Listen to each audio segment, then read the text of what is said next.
দিতি আজি তুমি মোক পুতলা চিনাকি কৰাই দিবা ঠিক আছে এটো কোন হয় হ্যাঁ জিংকি ওকে ভেরি গুড এটো কি হয় হংকি ওকে খাই দিল ঠিক আছে ৰাখি দিছো ৰবা আৰু এটো কি হয় এটো কি হয় এটো পিঙ্কি আচ্ছা ওকে এটো পুতলাৰ নাম কি আছিল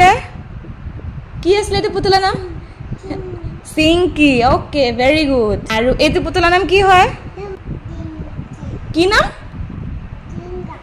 ডিঙ্কি আৰু এটো কি নাম মিমি ওকে আৰু এটো ছোটু কি নাম ওকে ভেৰি গুড আৰু এটো